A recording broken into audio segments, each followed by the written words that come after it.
Good morning, I'm UK Air Rifleman, and this morning we're going to hopefully be filming episode 2. It's going to be an opportunistic session. First we're going to have a toddle into the woods, we'll have a stand in there for an hour or two, then we'll probably pop to another spot in the woods, we'll have an hour or two there, and then we may move on. And we're just going to see what we can shoot at, basically. I'm expecting squirrels and wood pigeons on the whole. It's just getting light. It's early December. It's 1 degree Celsius, and it's clear. There's not many clouds at all.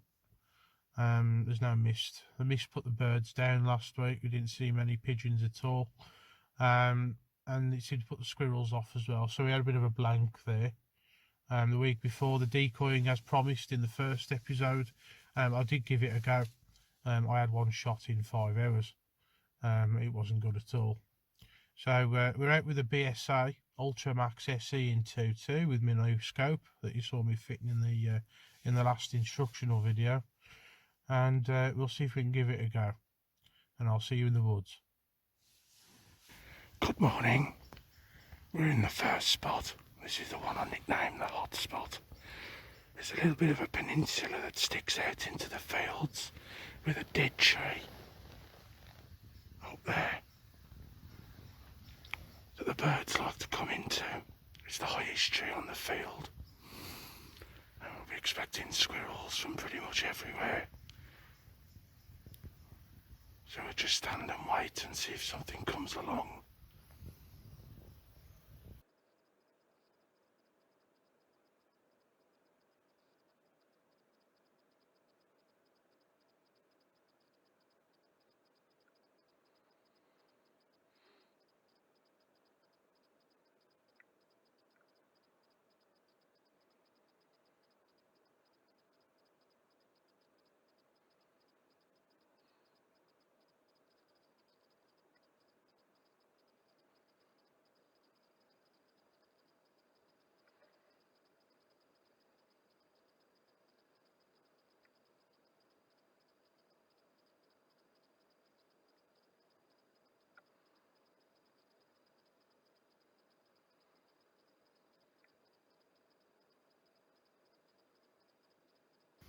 Okay, so we've had a little move. This is in a ravine between 2 fields, and it's pretty wild. We did have the one chance in the other spot that you saw me shooting in. Unfortunately it wasn't on camera, and we didn't bring anything down, so nothing to report. I'm not quite sure what's going to happen in this spot. I've never been in it before.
Okay, we've moved to the other side of the ravine.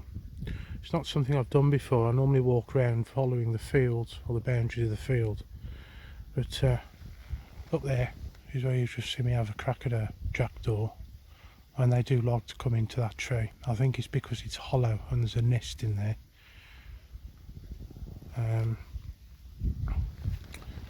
This is a favourite tree of the pigeons.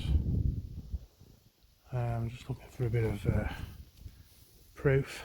In fact, this whole group of trees I'm under now is a common place for them to come, and then the squirrels just come through every now and again.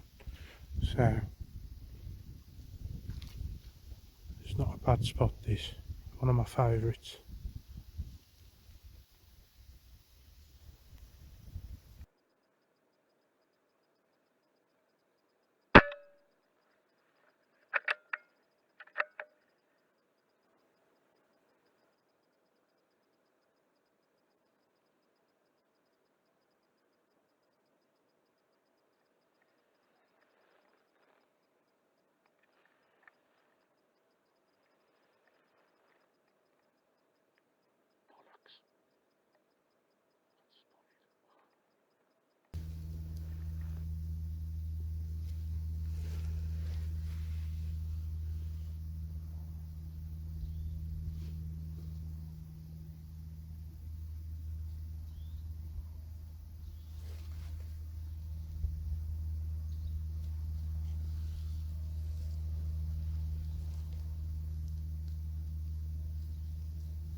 Oh, that was absolutely superb. That was near 90-degree incline. We've finally got one out in the open. I put the pellet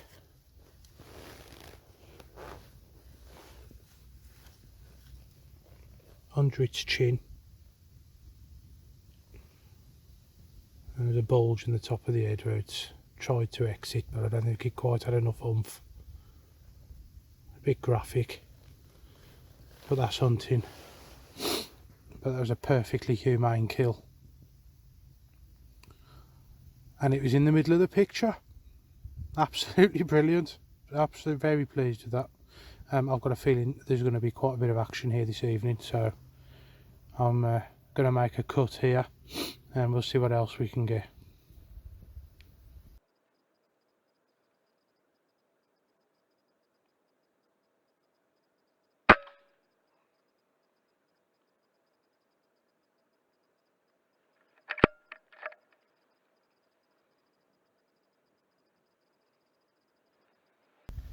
Right, we're in the third spot that I showed you earlier on in the video, on the other side of the ravine, and it is a superb spot.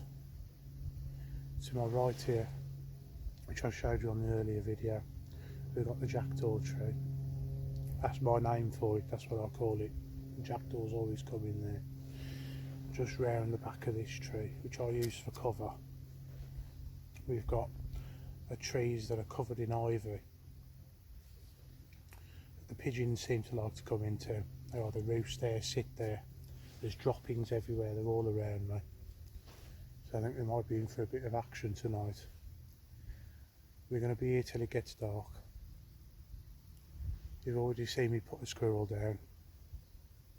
Absolutely cracking shot, really pleased with it. The land is just up the road, separate from the main farm, which I was shooting on in the first episode. It's over the brook, through a ford, up the hill, and it's a separate bit of land, but it's the same landowner, same problems, general vermin control. But this spot is the cream of the crop. I think next time when we do a video like this, we'll come to this spot first, and then we'll make our way back towards the other spots. It's not quite on the far side of my permission. It's smack bang in the middle of it. I've got to get over a barbed wire fence to get in this spot, and it is very difficult, but we've taken a different route to get here. You saw the second spot, you jumped the wire on the other side of the ravine, come through all the brambles and all the unmanaged part of the wood to get here. I gave it half an hour over there, but there was nothing happening. We're doing alright. I think we might get a bit more footage for you.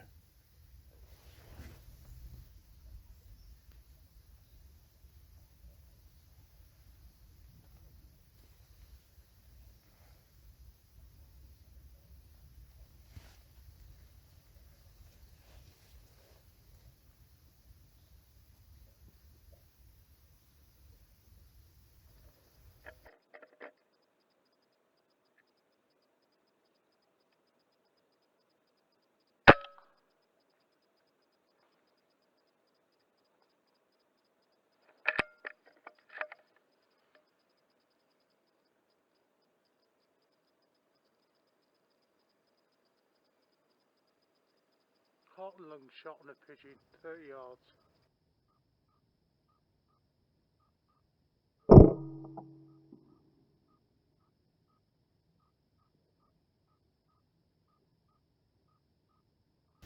I've just been up there to try and retrieve that pigeon.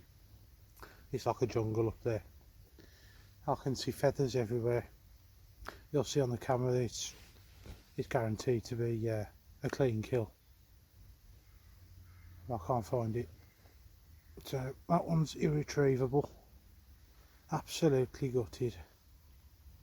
Hopefully we'll get another one.